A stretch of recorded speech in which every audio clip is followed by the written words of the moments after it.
Nyaya ndiri kutanga panapa nhasi mhuri yeZimbabwe yakaitika mukati meguta randinoshevedzera kuti Harare. Hanzi zvofamba seiko naye muguta guru reZimbabwe? Muguta guru reZimbabwe mukoma wangu Ezauto, nyaya iyi inonetsa zvikuru sei nokuti vakawanda mhuri yeZimbabwe vari kurwadziwa pakapa pake paanosevenza. Dzimweni dzenguva inotombouya pakapa pake paanosevenza achichengetedza. Saka paakaikwira akatoziva kuti obviously ndiri staff. Kuroti ina ndiite sei? Andibhadhare. Zvadaro mhuri yeZimbabwe ndikukwira ilokaoka.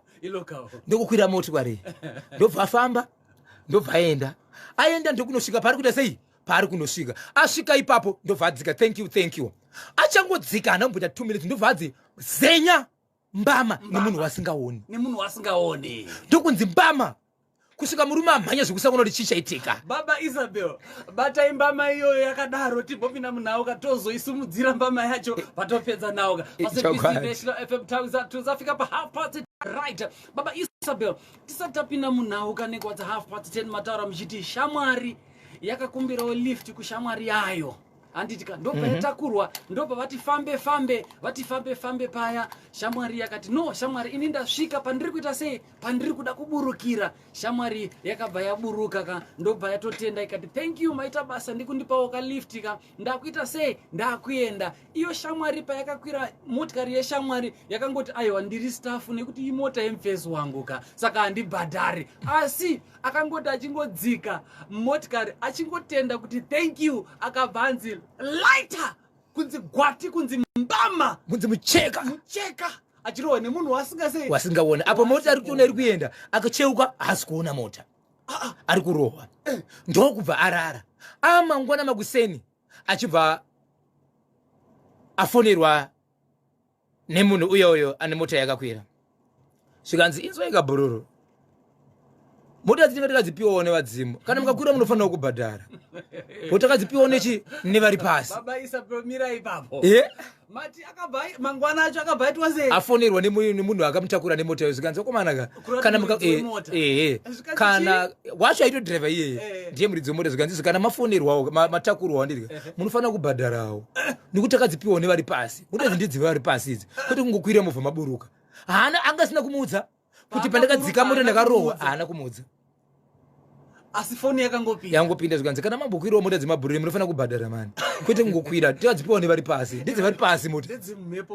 So munhu ari kuti mhuri yeZimbabwe indakarohwa nemunhu wasingaoni. Pandakarohwa ndira kutaura ende muridzi wemota haazvizivi, asi amuka achindifonera achindiudza izvozvo. Zvinorevei nekuti ari kuti paakaburuka motikari haana kubva akumbira nzi hauna kubhadhara ka. Aiwa ayo mabhururu ende anotomboichengeta pane car park inotombouya ichishengetwa ipapo. Ndise Ezraudo. Yes. Wakwira motikari yaBosch ngora. Ndasvika pandiri kuburukira pamarobots pamaraini bangu. Obvious. Maita basa. Hadokubata. Mangwana. Foni yozongopinda. Kunzi kana munofanira kubhadhara. Mushure mekungamborwa mucheka. Ukati cheu uona mota yacho hapana. Ukati cheu mota hapana. Ukati relax mucheka. Zimbabwe 0713938538. Munoti kudini nyaya ika shamwari yakapa lift kushamwari yayo. Mushure menge shamwari yekupiwa lift yazoburuka yakazongonzwa yakurohwa mbama nemunhu waisiri kuona. Ikati cheu motikari yacho haisi kuoneka. Amangwana chifumi chacho wozonzwa foni yapinda. Zvikanzi iwe mota idzi dzinenge dzisiri dzedu tetakadzipiwa nevari pasi munofanira kubhadhara. 0713938538 ona WhatsApp zvairi kuita Baba Isaac. Pakaipa. Hanzi icho cheHarare chandivhundutsa mahwane ina handichadi shamwari dzakadaro. Ndonzi ambassador Tinashe Gotora ndiri pano pa Solomio. Ezrauto naBosho muri kutopisa zvekutodaro. Ndonzi Richard Makana pa Highfield but uko ndo kunonzi kuromba kwanga kwakaitwa neshamwari iyo kayo. Right. Hanzi Ezrauto naBosho icho chemfesi wekutsemurwa mucheka wembama nemunhu asina kuona. Mota iyo ndeye urombwa. Ndapedza nemi kubva nhasi handikwire futi motikari yemahara. Ndinozi Innocent Manyoso. Zebra iri kuuya pazebra. Innocent aukwiri mota yangu here. Yes. Boschers akasvika kumvurwi. Yes. Aukwiri here mota yaBoschers naiwe Manyoso. Fred Mafredo ari pagweru ndikasvika naClemens achirikanza amukwiri here mota yako. Yes. Muchitora ava ndibaba Isabel wemazuva ose. Kana mukabhadhara ndikati regei henyu muri mabhururu. Kuti mucharowa nehari aramba kuti bhadhari. Saka ndicharowa mucheka. Ndiri kuedza kufunga panapa kuti vavone uchifamba zvako wabva kuFreecon Solar. Yes. Wangokumbirawo lift kuna mukoma wangu Blessing. Akwabara apo uchifunga zvako kuti hey zuva mangwana riri kubuda zvakaita sei. Svinurai vana vevo. Wanzi mucheka. Wanzi mucheka. Svinura mota dzinobhadhara. 0713-938-538 Ezrauto. Iyo haisi motikari man, chitori chikwambo ichocho ndinonzi Desire Chigwedesa ndiri kuno kubakasa. Ezrauto uyu anoda kuendewa nedemo oromupapaiza ndinonzi Farai Butao ndiri pano paWhite House. Ezrauto motikari iyoyo ka haina kuchena, ndatovhundukawo ndiri kuno kuGreendale kukampinza nemutarongo anonzi Evaristo Dzimba webwanya. Ezrauto mamukasei Bojas vanhu vari kubata mani mukati umu. Ndinonzi maikupa ndiri pano paushe hwekunzeka nditi mai mhofu vari kudaroka vari paushe hwekunze zvikanzi no vanhu vari kubata. Ezrauto icho chemuHarare inonzi motikari yemushonga taonga Queen Lore chimutakabata paka nyanga nyaya ndira kutaura panyanga mukoma Ezra. Nyaya iyi ndine nyaya yandakambotaura yemhuri ine mwana mudiki mucheche anga achienda panguva iye ari mucheche. Ewe mhuri ikashevedza vamwe gogo kuenda munzvimbo yekunobatsirwa vanobva muSouth Park gogo Nancholo. Zvadaro mukoma wangu vakasiya vagadzirirwa pamba kuti handidi kunongedzera munhu imhosva, ndichanongedza kusiya ndagadzira panzvimbo, uyezve kuti n'anga yakauya yakakupai mushonga inofanira kuti uye pana kuzotora mushonga yayo yega. idzoke kuzotora yega. Haiziriyo nyaya ndoda kutaura, inyaya yakamboitika kumashure iyi. Asi ndoda kuzama kukumutsai kuti munhu iyeye ndiri kuda vepamba pakaitwa zvinhu izvi nevakabatsirwa vachiona zvizoitika. Asi n'anga yakazodhiraivha mudhudhu ikasvika pamba yega yakati ndakakuudzai kuti kana ndakupai mushonga yangu handisi kuda imwe n'anga inosvika pano. Sei masvika pano iyo isina kuudzwa? Ikatoti ndiri kutoda mushonga yangu yandakakupai, wai mashedza imwe n'anga pano? N'anga ichibvira kudhiraivha mudhudhu musi wayakasvika ndo musi wangaona mbuya vachibatsira vari papo. Zvikanzi izvo n'anga dzega hamuna kwamuri kuenda. Munogoti makuenda sei musati mapedza zvinhu izvo? Because yakasiya yati nokuda kwokuti masiya imwe mashedza imwe n'anga panapa, zvamaita izvo zvekushedza imwe n'anga mavhura makuwa pana pachafiwa kasingaperi. Hauda kurova mudhudhu zvikanzi imwe n'anga yewo hauna kwauri kuenda. Ndini ndaita kuti uuye pano. Saka mira panapa dzang'anga dzega dzasangana pamba. Imwe iri kuti ndakuenda ndidika anditi zvadaro haisi nyaya kutaura. Nyaya iyi ndakamboitaura munoiziva, uyezve family ine nyaya iyi muri kuiziva. Nyaya iyi ndambomira ipapo ndinoda kutaura nyaya yakazoitika mukoma KB.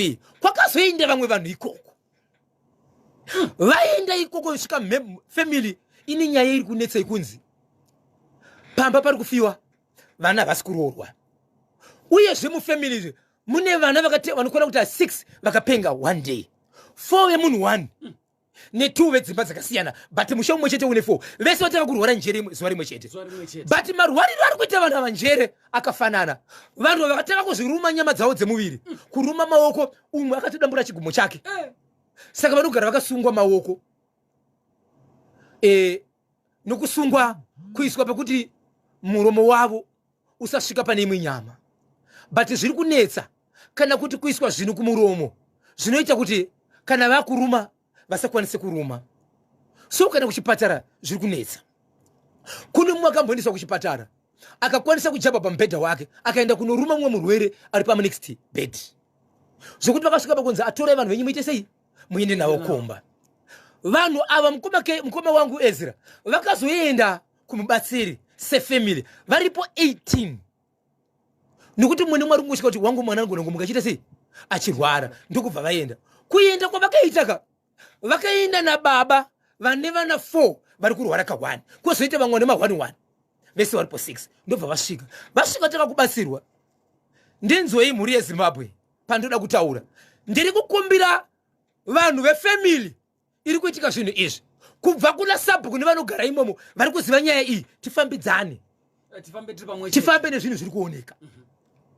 Inzwai zvakaitika vachisvika vakanzi izvo ndoda kukupai poto yandiri kukupai iyi ine zvayakaitwa, but imi gamuchidzanai poto iyi mese kusvika mapera family imozomudzorera poto yangu muchitambidzana yekangu chaichaiyo. Ndobva vagamuchidzana zvikanzi izvo ndiri kuda vabereki vane vana vari kurwara vaya kumberi. Vabereki vane vana vari kurwara vachibva vaenda kumberi, vaenda kumberi. Baba vane vana 4 ndokungosarudzwa pakati pano. Hapana kunzi uyu ndiane 1 uyu ndiane 1 uyu ndiane 4. Zvikanzi izvo imimi baba imimi udzai vamwe kuti chiri kurwarisa vana chii. Imimi hamuna dambudziko nezviri kuitika. Ndoda kuti muudze vamwe family vari panapa ndaisa mhepo yekuti imimi muone zvisiri kuona vamwe, kwete kuti munoziva. Ndaisa simba rekuti imimi muudze vamwe kuti chichiurasa vamwe. Munogona kunge manga musingazive, but makutotaka kutozviziva pa nenyaya yekuti ndiri kutaura nemi. Akavarerutsira zvikanzi udzai vamwe. Inzwai zvakaitika mhuri yeZimbabwe. Baba ava vachibva vabata kola kana kuti hembe yemubatsiri ndokumusunza kuti uri kundipuma, wandione pakati pevamwe, ndiri n'anga here, ndiri muprofita here.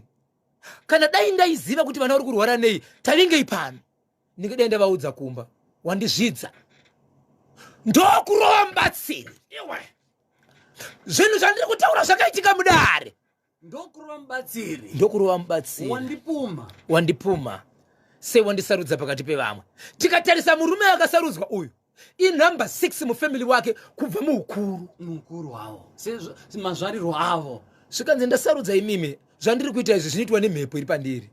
No problem, hamuna kurova inini, marova mhepo iri pandiri. But hatisi kuda kumira basa, takuchienderera kumberi. Zvikanzi wese anembwa kumba kwake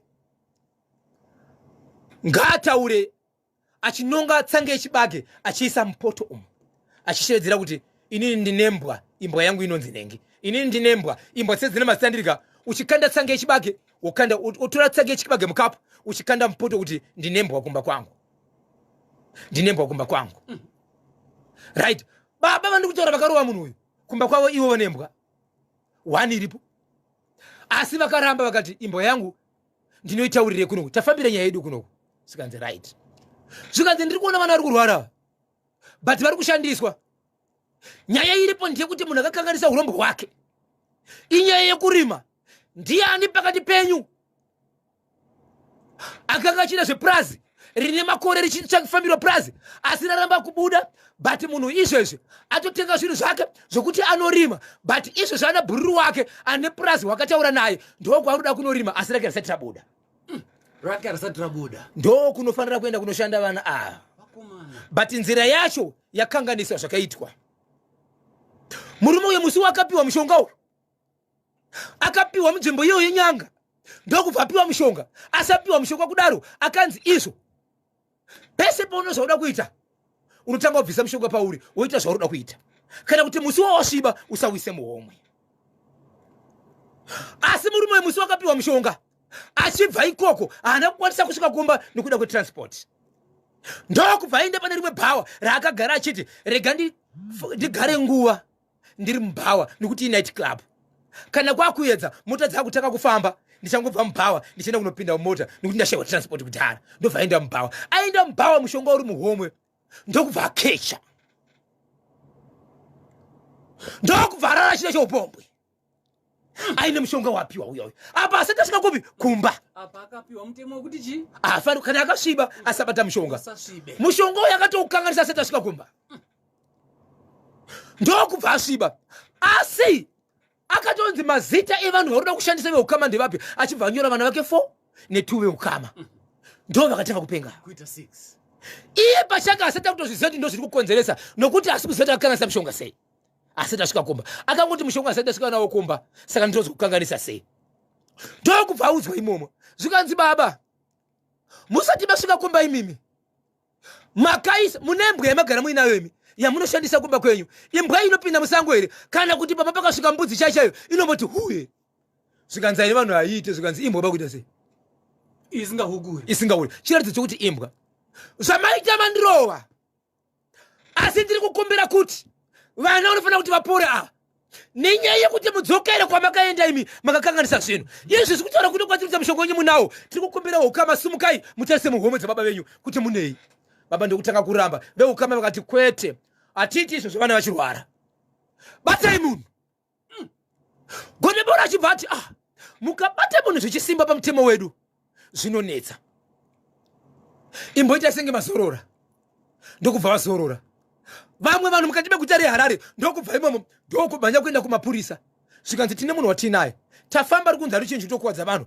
but tiri kukumbirawo tsamba yekuti titenderwe ndobva wabvumirwa zvikanzi hatidi noise chete ndobva wabata munhu wavo ndokutarisa muhomwe mukoma wangu Ezra ndokuona mushonga urimo mukati mutori nechimwe chinhu chinoratidza kufema chakazopupurei kuti inini ndanga ndichingoziva kuti mushonga asi hausi kufema nditozviona panapa ndobva chabudiswa zvikanzizvo nyaya hombe iri kumba asi tisati aenda kumberi ndokuda kukanganisa kwamakaita mhiko dzenyu imimi kuti tikwanise kubatsira vanhu ava kukanganisa kwamakaita mhiko mune shambo yamunofanira kurohwa imimi ichi muchirovana nezvinhu zvenyu dzokerai kumba kusvikira musi wamunotiudza kuti baba ava pane zvinhu zvavasangana navo zvavarwisa lega mobva mandisheza ndobva ndaya kuzoronora vanhu vasikurosvika kumba vabereka mukoma wangu murume achibva rumwa nembwa yake imbwa isingahukura iyayi ndokuruma ndiri kuda kuti vagari vekunyanga vari kuziva murume akarumwa nembwa yake yamunoziva kuti haihukure ndobva rumwa nembwa yake ndobva watofona ipapo zvikanzi kana angorumwa regai nditevere ndokubva wasvika papa mukoma wangu right now mwana wemurume uyu wake ndiye 1 asati aita zvakanaka but vamwe vese right wake 1 ndiye asati aita zvakanaka why pazoonekwa imwe nyaya mwana komana uyu ari kurwara nenjere uyu aitori mudzimai wababa wavo zvakare kubva kumashure asati asvika panyaya yekuromba yoyo kubva kumashure mwana uyu aita senga anokanganisika mbichana aitori mudzimai wake wababa vake vanomuita mudzimai zvikanzi ndoda kuti vauye baba vapupure vega kuti mwana uyu vamuite nekuti zvacharapa nhasi ndezviya zvamauye veukama vapupure aripo akaridza meri zviri munzeve kuti mwana wake ari pachinzvimbo chakafanana naiye 17 years atori mainini so izvezvi akaramba kuenda uko achiti handisi kuenda ikoko so veukama vagara pasi zvakareva kuti togona kuenda kwamambo tikubvise munhu udzingwe zvako munomo satamire kunzi nhasi ndopangwa chinzi vari kudzokera zvakaronda sei kunobatsira utinzi kuti vadzokere kuti ana asi vana vave vatove murume uyu kutaura kuno kwatiri kuti asi buda mumba anogara mumba zvasangana nyadzi zvese but akaudzwa kuti kana ukaenda kunobata zvakare zvinhu zvako izvi hatiziti zvinoperera papi veukama vakasimbisa kuti muitei kuti agare akadaro asi iye nemashoko akazomutaura kuti hongu ndine zvandawanikwa ndinazvo asi ndiri kukumbira kuti family yese tipinde tiitiwa zvadaitiwa inini kureva kuti haasi ega munyaya haasi ega ari kuti mufamily mene ndiri kuziva kuti izvi ndindakazviita but mune vamwe saka ndiri kukumbira kuti zviitwe nemunhu wese todzura mukati mukaenda nazo mhuri yeZimbabwe wamukaseko Joram yakaitika nezuro kuchitungwiza Zengeza 1 vanhu vachinonga gumbo remwana ritori neimwe pisi inoratidza kuti musana pamaravu pamarara gumbo remwana riri kuratidza kuti neimwe pisi inoratidza kuti musana kureva kuti mwana akatoraswa akanosvika kakandwa pamarara akomanaka chitungwiza Zengeza 1 muzuro yange ribata murefu vanhu varipo maritopesera kuti varume vakawanda vatonetseka kuti madzimai makazvifambisa sei so hatizivi mukoma wangu kuti nyaya yekuita vana ndiye kuplana here kana kuti ndiye mistake chii chinozokonzera kuti munhu wasvika pakutoita mwana wozomurasa ko kana usingade kuita nhumbu kana kuti pamuviri kana kuda kuita mwana hazviko here zvinoita kuti paunoda kuita mwana ndo paunoda zvinokonzeresa kuti paunoda mwana ugopaita yatinoti family plan nzira dzekuronga mhuri nzira dziriko dzakawandisa zvipatara zviriko vamwe vanotogara mukati menzvimbo yevanhu zvimwe zvinotengeswa muzvipatara mumatakishop chemo unogona kuzviwana wai munhu achitakura pamuviri ozosvika pakurasa mwana tobva ipapo zvinogona kuti wakakwanisa kuwirirana neumwe wako nokuti kuita pamuviri vanhu vaviri murume nemukadzi dzimweni dzenguva vamwe ndichibvunza vanoti ivo ndinokwanisa kuita muviri ndoita murume ndoita pamuviri tichiwirirana ndasvika panguva yekuti izvo ndapona mwana murume wacho achadi kana ndichiremerwa ndinogona kupererwa nepfuma chii chinofanira kuitwa panyaya yekubara vana pavanhu vanozosvika pakunorasa vana imbwa dzikunika dzikabata gumbo remwana dziri pamarawo zvakaitika pachitungizanizo aripo here ari kufungidzirwa kuti ndiye akaita izvi varipo here vanhu vari kufungidzirwa kuti ndo vakaita izvi nyaya tinaiko zvino zvekumapurisa akusati kwane munhu ari kufungidzirwa nekuti mapurisa havasati vane munhu wavabatawo kuti varikuda kumbobvunza asi tsvakurudzo iriko kubva kumapurisa kusvika kuvanhu vanogara munharaunda vari kubatsirana nemapurisa kuti vaone kuti munhu akaita chitiko ichi ndiani. Baba Isabel, sekuziva kwedu isusuka ichokwadi mataura chokwadi kuti kuita mwana hasi munhu mumwe chete, vanhu vaviri munenge matogara pasi matowirirana kuti ndo zvatafunga. Zvino mwana kana watomusenga for 9 months handitika azozvarwa mwana uya atobuda panyika iwe wakunomurasa, asi nzira dzekuedza kudzivirira kuitika kwemwana dzakawanda. Tinodarirei? Munomboziva kuti variko vanhu Baba Isabel vari kutoti Mwari ini hangu ndiri kudawo mwana ndiri kumushaya. Vari kufamba kunzvimbo dzakasiyana-siyana kuti ndinofambira nyaya dzakawanda. Unoona vamwe vanhu vachidyiswa zvisingadyiwi, vachimwa zvisingamwiwi, achingoti ari kuushikwa kuti aite mwana. Umwe munhu ndopaari kungomupiwa obva ati imistake obva anouraya. Ngozi dzedziri kunzi nevanhu rudzi rwedu hakuna munhu akauraya ndidzo dzidzi watoparira mhosva ngozi family yako yese wakauraya. Ine funga kurespect vanhu vatema Baba Isabel, tinorespekta rufu, tinorespekta zvidhuna. Zvino mwana uyu kungoraswa mapisi ake akungonhongwa nevanhu nembwa achingofa. Respekta humanity. Sure. Ichitungwiza naimi vagari vekuchitungwiza ndati chitungwiza ndakushedzai kangani vakadzi vekuchitungwiza madzimai ekuchitungwiza zengeza 1 mabatwa nei chii chiri kuitika? Nzira dzekuedza kudzivirira chiitiko chakadai dzakawanda, zvitori pamutemo wenyika yeZimbabwe. Nzira dzekuronga mhuri dziriko. Ichokwadi muse Ezaudo, ndichibva apaka ndichazokupai nyaya yepadombo shava. Nyaya yandiri kutaura yepadombo shava ndizokupai zvakare nyaya yevanhu zvakare vakaenda pane pamwe pano pavakanoshandirwa. Umwe munhu achibva aramwa achibva ikoko, aramwa kubva ikoko iko zvinozova ne 7 days asi kugona kupinda pamba pake, kungoda kupimba pamba pake mucheka. Nyaya mucheka yadzoka asi kuti kugona kupimba pamba pake vakadzoka uko akaramwa akasiya vamwe vari ikoko. Bata makadaro Baba Isabel, muri kuti pane vanhu vakafamba vachienda kunoshandirwa kunobvunzira kuti vaidze kunzwisa kuti dambudziko ravo riri kukonzerwa nei, chii chiri kunetsa mufamily. Ndokubva aramwa ikoko nekuda kwezvaanga anzwa ikoko, asi kubva musi waaramwa ndobva adzokera kumba. Achingosvika mumba make kuti apinde mucheka, kungofika kuti alowe munyumba mucheka, akaenda pa next door kungobwirira kunyumba mucheka. Baba Isabel, ati nhasi ndine nyaya dzekuti kuzvidira. Baba Isabel, nimira ipapo. Shamwari yakakwira motikari yeshamwari yasvika, shamwari yekupiwa lift ndobva yati maita basa ndasvika, achingoburuka chete mucheka, kungodzika chete motikari mucheka, kuti cheu motikari hasi kuiona, achiedza kufamba mucheka.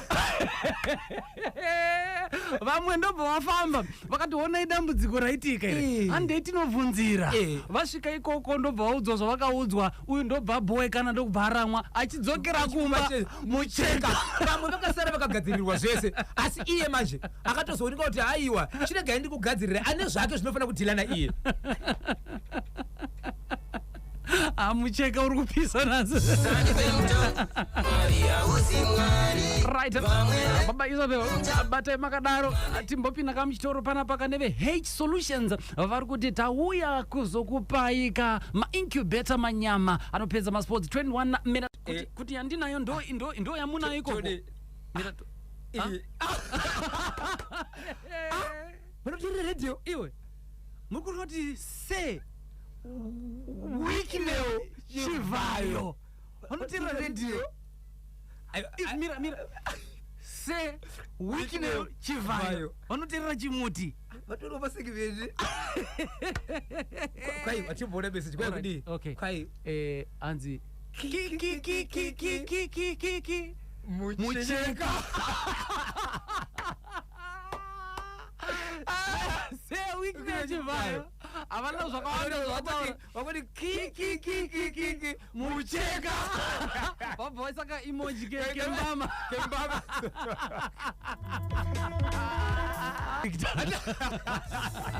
ndira munhu akafirwa nemwana kuti ndini mudzimu ndiri kufona pahomo yandakagara iyi mwana wenyu akafa uyoyo ndine chokuita parufu rwake vakanzi uya muzokumbira regero ikaenda kwasabhuku kusvika yaenda kwamambo ndaiti ndichakudzai nhasi kwamba kwakaita semu asi ndinotenda nekupa simba nokuti dare rasabhuku iroro sabada rekudomboshava rine mukadzi ari mukombicha rodzichihera ari kuti kana musha usina kuchena andisiye andikane mavhumo pasi mangwana ndiyo ndiri kutanga nayo ndozokudzai zvakare yakaitika kuota force kwapasa mucheva kune vanhu vaenda ikoko vakaungana nenyaya yekuti mwana ari pamba pane musikana webasa nomumwe musikana zvakare ari kufungidzira kuti igirlfriend yababa apa mwana akangosiyiwa achidya akazwa kuti chikafu chake changa chakasanganiswa nechimbuzi so vatora nafamily yese nemusikana webasa nemunhu ari kufungidzira kuti igirlfriend yababa ava vauya uku kuti vanzwe kuti ndiani akapa mwana wechikafu chakasangana nechimbuzi mukati chikafu chakasangana nechimbuzi chazozvinzwa nhasi nokuti mumwe mukadzi ari kugara ipapo panoroja vanhu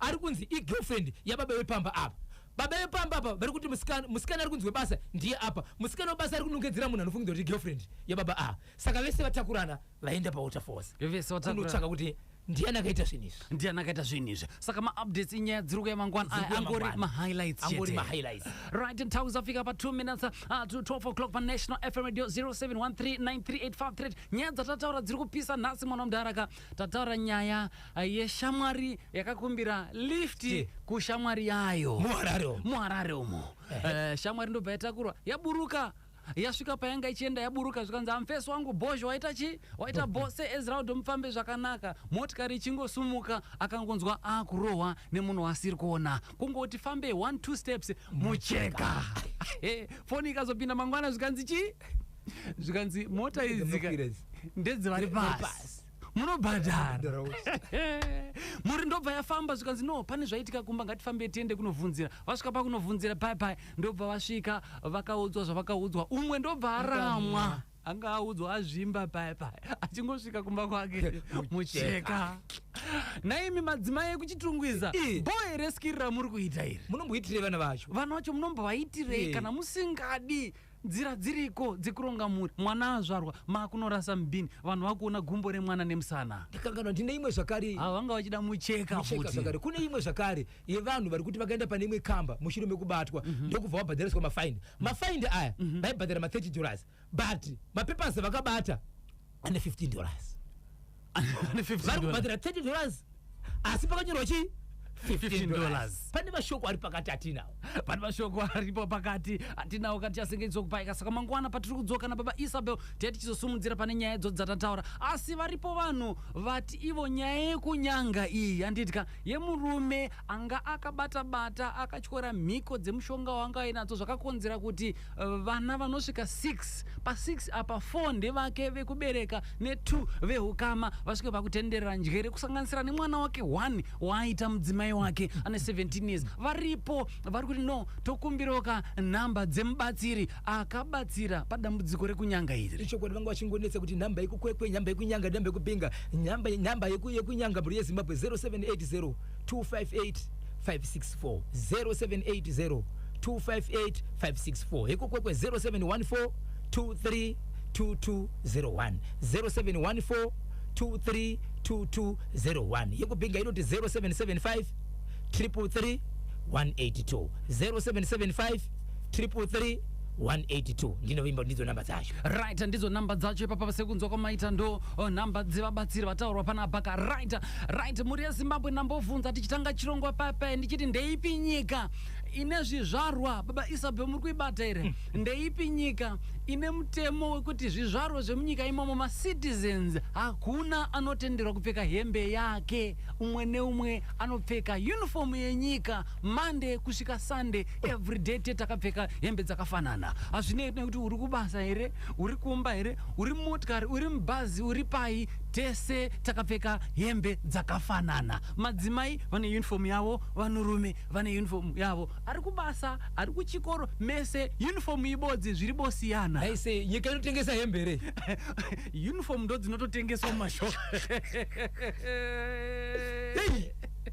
Aiwa paka icho kwadi muri yeZimbabwe ndingachida kundibata munondibata pa namba dzangu dzisina chipomiro, namba dzisinganyadzise munondibata pa namba dzinoti 0771 545 025 0771 545 025 nedzimwe dzinoti 0736 263536 wamukaseko bright fokorani kana kuti njere controller akabata chimuti aiwa ndapota musabhipa sa Rebecca Foster muzungu wakumbare kumajubeki. Nyika ine vanhu vanonzi vanofanira kupfeka